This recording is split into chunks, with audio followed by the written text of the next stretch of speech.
And God said, "Let there be lights in the firmament of the heaven to divide the day from the night, and let them be for signs, and for seasons, and for days, and years, and let them be for lights in the firmament of heaven to give light upon the earth." And it was so. In blessing I will bless thee, and in multiplying I will multiply thy seed as the stars of heaven, and two, as the sand which is upon the seashore.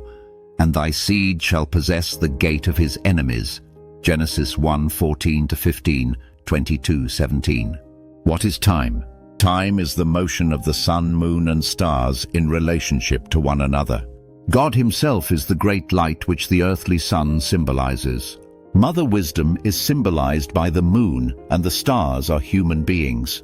And in that regard, the figure of a man is shaped like the familiar five-pointed star. Our numbers and our work constitute days, seasons, and years. In our world, men use clocks, watches, sundials, and hourglasses to mark time. Spiritually speaking, each son and daughter, sun-moon pair, as one day of spiritual time is the equivalent of 1,000 earthly years. No man has made it alive down here for a full day. Adam and Methuselah came closest, but their time was cut short because of the introduction of sin. One looks at a watch in order to tell the time. Heavenly watchers look at men below to observe our motions, works. In the good news, we have learned that men are stage actors, stars, below whose real-life incidents are psychodramas, food for thought for the new student audience above in their perfection classes. Men in their real-life roles are guinea pigs who provide both good and bad lessons for God's upper students. Because all men are watched by the heavenly hosts, we are all human watchers designating time. Watches tick, and so do fleshy watches. Our hearts beat daily as time goes by. When our hearts stop beating, the watch stops and time is up. An hourglass is filled with sand which trickles downward as the hour passes. When all the sand is in the lower part of the glass, 1 hour has expired. Man's body is the sands of time. When a certain number of human bodies have been lowered in their graves, 1 spiritual hour has passed.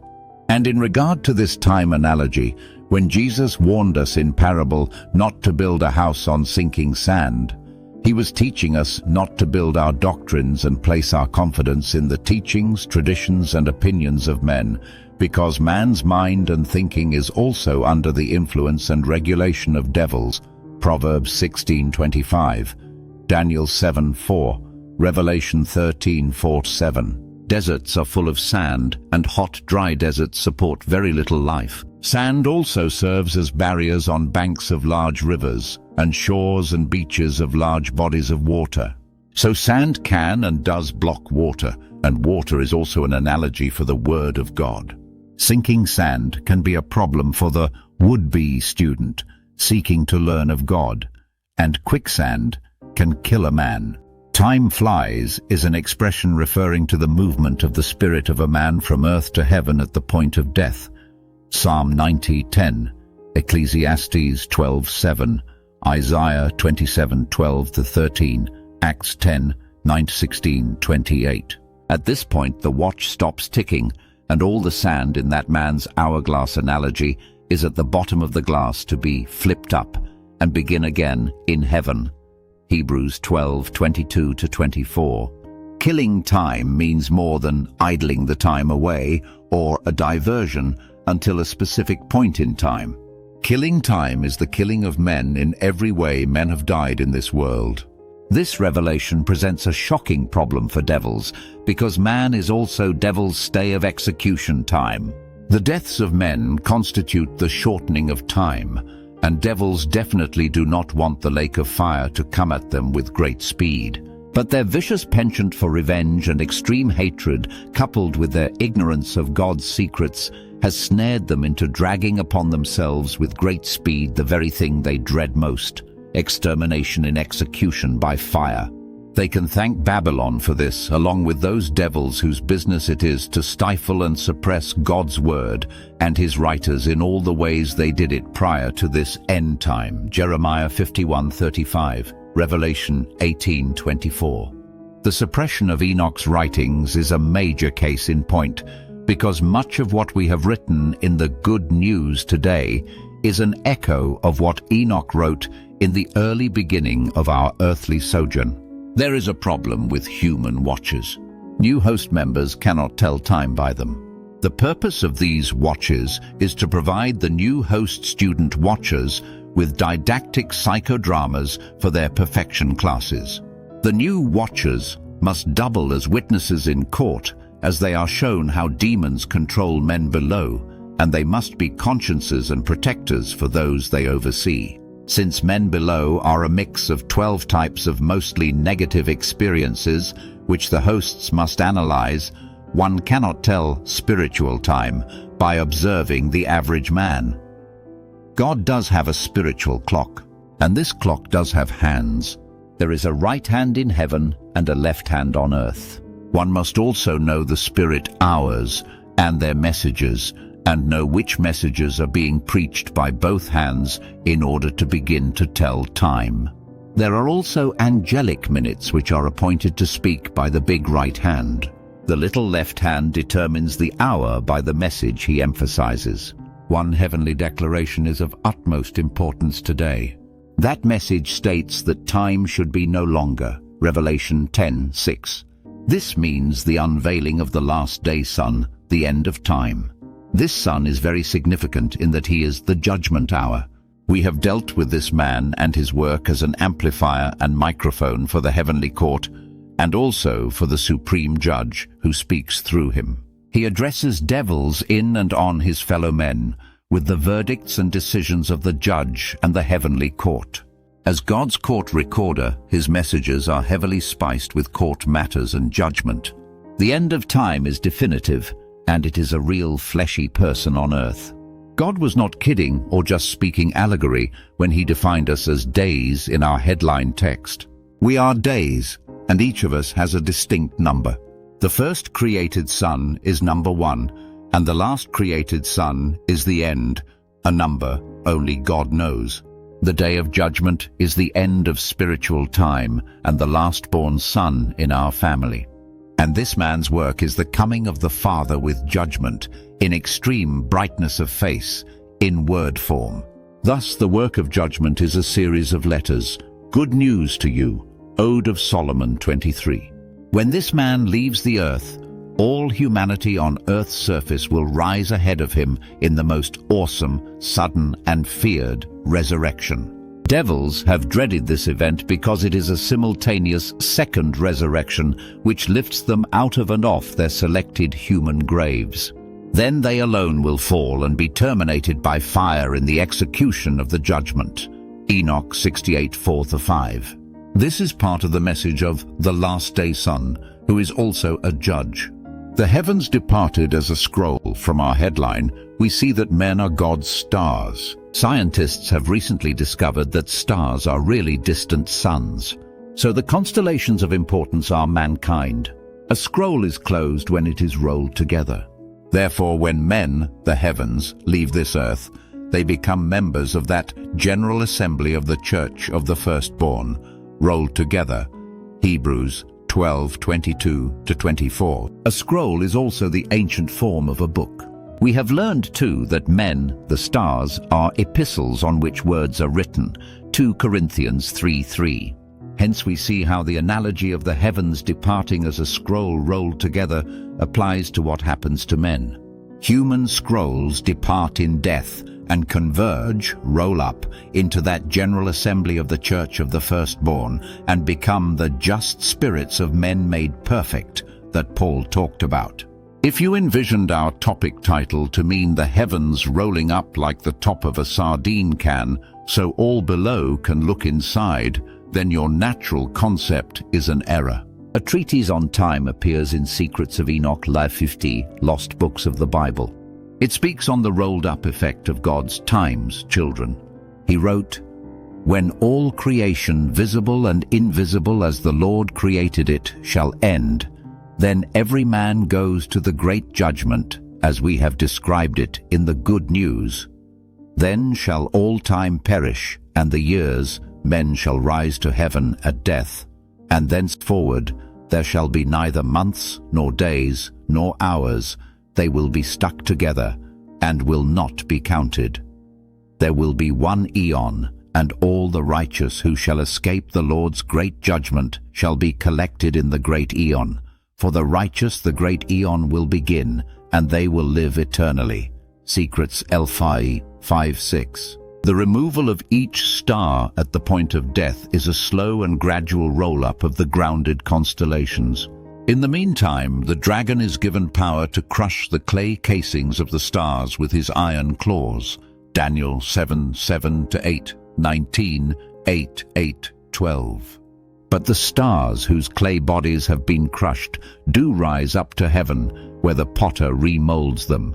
Psalm 2:8-9, Jeremiah 18:1-6.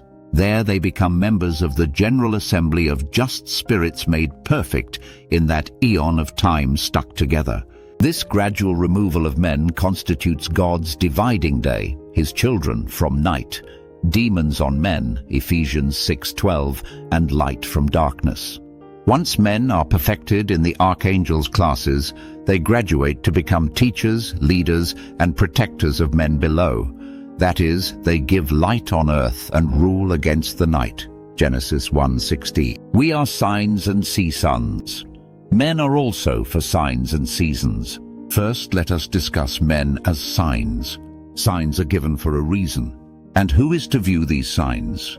There are two kingdoms in this place, one visible and the other invisible. Men are spiritually blind. God uses them to be signs to the kingdom of devils and as markers for the watching hosts above. Noah was born as a famous sign. His name and his work were very significant. Abraham was made into a sign by God to symbolize his glory. Moses was made into a very important sign to Pharaoh and later generations. The most famous sign was Jesus himself. Everything he did or said has very great importance and impact for humanity and the revelation of the judgment. Finally, the last-born son is extremely significant. This man's presence and work means the end of man's tenure and sojourn on earth and the beginning of immortality and the execution of judgment against devils only. God explains everything through this human microphone. His name is John, Revelation 10:7-11. Men in general are another type of sign. Men have been described as trees in God's earthly garden, and the budding of these trees, a display of love, compassion, and mercy for all men, is the sign of the coming of the Son of Man and the judgment. There are 4 major seasons in the temperate zones on earth. These are spring, summer, fall, and winter. The effect of the preaching of the 4 major archangels determines what season prevails among God's human trees on earth. All men are seasons, Revelation 17:15. The most significant season to consider at this time is the one described in 2 Esdras 13. This man works the judgment and destruction of the world in the end and is the focal point of the resurrection. Do not think of this as a one-man show. This man is a collection of men as a single body, similar to and much in the same way as all men were symbolized as cell members of Jesus' body. You may think of this as a work by the Father through his second body. In this way you can see how this body came from the sea of mankind on earth and then rose up to heaven. Indeed, the good news is not the work of one man. John takes dictations from many crowns, the angels who share their light with him. Proverbs 4:7-9. Isaiah 28:5, 62-3. Revelation 19:11-13. John is the point of this man's finger. Shortening days. A part of Jesus' warning about the last days states, "Except those days should be shortened, there should no flesh be saved. But for the elect's sake, those days shall be shortened." Matthew 12:22. This statement has an impact upon men, since we are the days of time. Our days have been dramatically shortened since the advent of sin. Instead of living on earth 1,000 years or one spiritual day as planned, men will do well today if they can make 70 years. Psalm 90:10. Devils would have had an almost endless stay of execution had each of us lived his designated 1,000 years on earth. Devils do not deserve a prolonged deferment of their termination. They have been proud and haughty and extremely abusive in their control over men in our earthly days. They have also attributed their power over men to themselves and blasphemed God by saying he does not exist and poisoning the minds of men with those words. Devils are at war with one another over control of man's world. The warfare among men over dominion among the nations is a direct reflection of demonic interests. All nations are in twos, and the invisible portion of every nation always controls the visible fleshy part of it. So, because of demonic concerns, war flares up among men, and this kills time. Human watches stop ticking in death. Violence in our inner cities and in our communities, which results in killings, also shortens time. Old age, sicknesses and disease, starvation, accidental deaths, deaths from attacks by animals, and natural disasters also kill time. Abortions also shorten time very dramatically. You might think at first that these are horrible events happening in the history of men. But when you open your eyes to the spiritual reality of things, you see your Father delivering men from evil and withdrawing men for family reunion. This earthly life is not so important that we should even desire to stay here as long as I can. Here in this place, men become seats, houses, amplifiers and microphones, weapons, horses for war, slaves and thrones for devils controlling us as individuals. We do not need this Egyptian-style captivity. Matthew chapter 12, 43-45, John 8, 34-36, Revelation 13, 4-7. When we say the words in the Lord's Prayer, "Deliver us from evil," we are asking God to remove us from this world. And He has been shortening our earthly tenures according to our requests. No one upstairs is sad he is out of here. The fact is that those new students are so happy that they cannot stop praising God and thanking Him for redeeming them. Ecclesiastes 12:7, Hosea 13:14, 2 Corinthians 5:1-8, Revelation 5:9-10, 13, 7:13-17. Conclusion: we are the time of this world. Each man is his own hourglass, and every time a man dies, a human watch ceases, and devil's stay of execution is diminished. We are God's stars, and we roll up as a scroll rolled together as fast as we die. We are time stuck together by passing over to that general assembly of the church of the firstborn that Paul talked about. Each star rises when the Father calls His spiritual name, which He alone knows. Upstairs, the potter remolds them in the archangel's altering schools. These day stars then must lead men on earth, the grounded stars, and rule war against the night, demons controlling men. Because men are reaped as a result of all forms of death, we have only a short time before the remainder of whole world of men will be uplifted for family reunion. This means the execution of all devils who alone will be left to fall and burn. 'Tis the sea sun to be jolly. So let us rejoice in the goodness of the Most High as revealed in this judgment hour. There is a season and a time to every purpose under heaven. Ecclesiastes 3:1. This is your time to laugh.